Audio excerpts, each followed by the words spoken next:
Depuis 2019, la coopération française au Cameroun a mis sur pied un projet d'accompagnement et de mutualisation de l'accompagnement des enseignants. Cela est passé par plusieurs étapes. Aujourd'hui, on parle précisément de la pépinière doctorale qui s'étend aujourd'hui aux étudiants de l'Afrique centrale.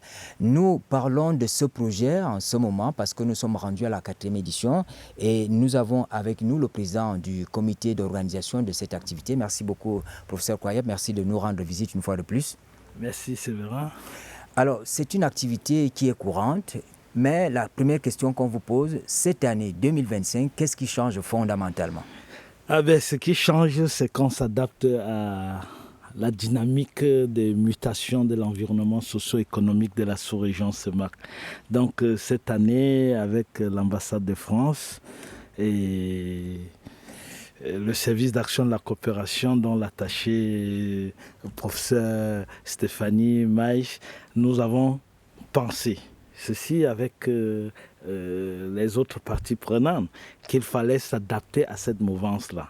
D'où la thématique cette année qui porte sur accroître l'impact social et sociétal de la recherche grâce à l'intelligence artificielle.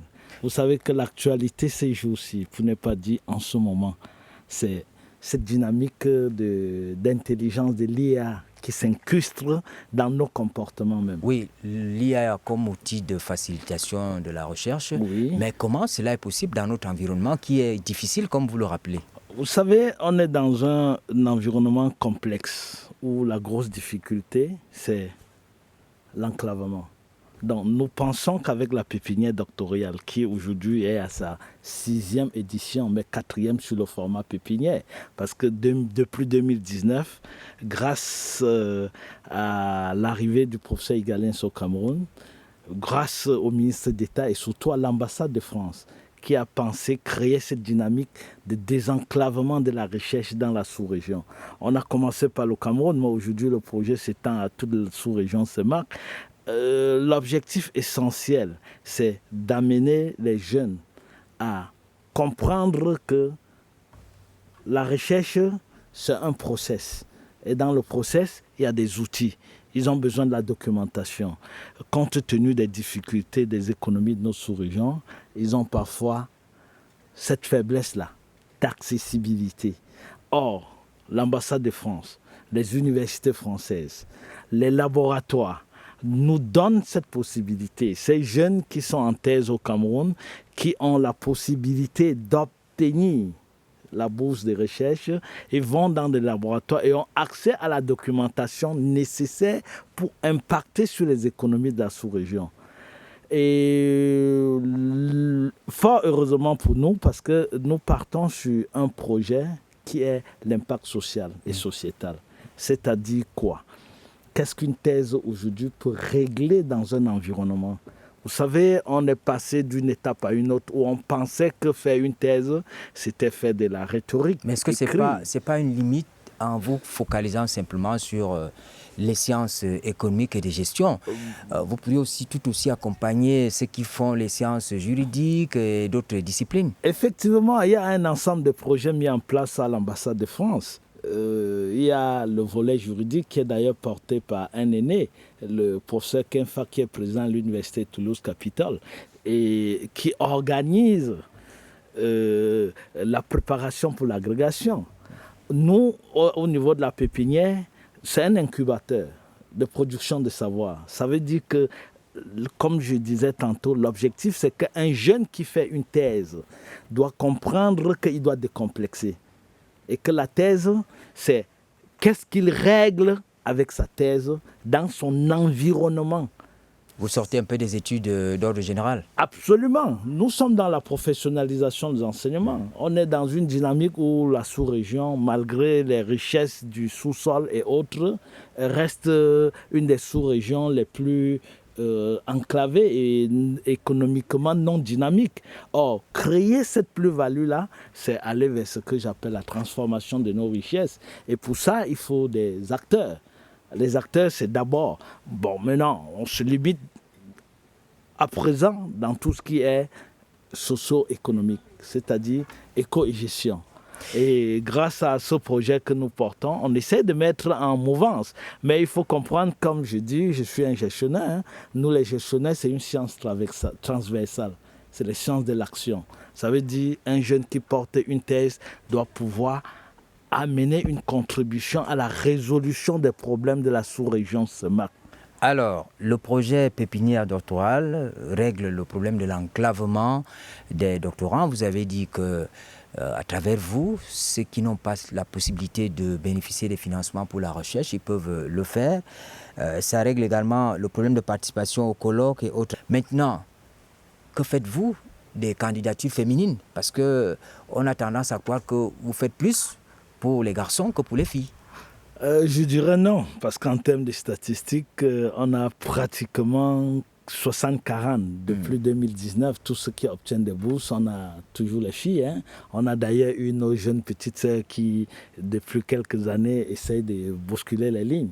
Elles sont premières au niveau de la sélection. Vous savez, c'est une compétition. Et dans la compétition, nous essayons. Et on encourage d'ailleurs le JAR pour mettre en place cette dynamique de sexe là aussi. Parce qu'il faut se dire, la recherche aujourd'hui n'est pas simplement portée par les hommes. Et en sciences de gestion, nous sommes dans l'action. C'est le terrain. Et aujourd'hui, nous essayons d'implémenter des méthodes scientifiques pour construire autour du label pépinière ce que j'appelle le hub de recherche en sciences, économie et de gestion. Est-ce que vous avez pris le temps de suivre un peu ceux qui sont avec vous, ceux que vous accompagnez, ceux qui bénéficient de votre appui, vous les suivez jusqu'à la fin? Jusqu'à la fin, absolument. Aujourd'hui, on a plus d'une douzaine qui ont déjà soutenu les thèses. D'autres sont recrutés dans les universités camerounaises, d'autres sont en voie de recrutement. Et vous êtes fiers de ce qu'ils produisent là-bas? Ah ben oui. Je veux dire, au-delà de ces jeunes-là, il y a même nous, les enseignants de la sous-région. On a des difficultés pour financer la recherche. D'ailleurs, tout en remerciant le ministre d'État de l'enseignement supérieur, je fais cette plaidoirie qu'il faut qu'on s'ouvre vers ce que j'appelle recherche-développement. C'est-à-dire travailler dans une certaine collégialité ou une cohabitation avec le patronat et les chambres consulaires. Parce que la dynamique, c'est quoi? C'est d'anticiper globalement sur les métiers de demain. Vous savez, au jour d'aujourd'hui, personne de nous, grâce à l'IA, on ne peut plus envisager quels seront les métiers de demain. Les entreprises ont besoin d'évoluer, je veux dire. Et dans notre environnement, on a besoin de redynamiser les économies pour être compétitifs. Ceci passe par quoi? Par l'acquisition de nouvelles compétences. C'est une veille. En termes de veille, on doit être stratégique. On doit se dire que l'élément fondamental, c'est cette anticipation, c'est le développement, c'est la contribution en fait de la recherche pour rendre compétitives nos économies. Après la diffusion de la proposition, l'appel à la proposition au mois de mai, que prévoit maintenant le comité stratégique d'organisation que vous présidez? Parce qu'on nous annonce qu'au mois de septembre quand même, il y a les soumissions. Absolument. Les soumissions ont commencé. Nous avons lancé l'appel à communication avec sur tous les réseaux d'ailleurs. Il y a le collège de labellisation de la FINEJ qui a lancé, il y a l'association francophone de gestion des ressources humaines, il y a le réseau des universités de la CEMAC que porte le commissaire en charge de l'enseignement supérieur et le président de la commission de la CEMAC qui nous encourage d'ailleurs dans cette initiative. Et j'en profite pour dire qu'on est en train de réfléchir au niveau de la CEMAC comment augmenter le nombre de boursiers. La CEMAC veut qu'on mette en place des bourses d'excellence CEMAC grâce au projet pépinière et qu'on porte en collaboration avec les autres pays dont il y a aujourd'hui des difficultés parce que le renouvellement des enseignants, beaucoup vont en retraite. On a des pays qui n'ont plus de professeurs en sciences de gestion au jour d'aujourd'hui. Le Cameroun peut porter aussi ce regard-là. Mais au jour d'aujourd'hui, nous avons lancé l'appel à com.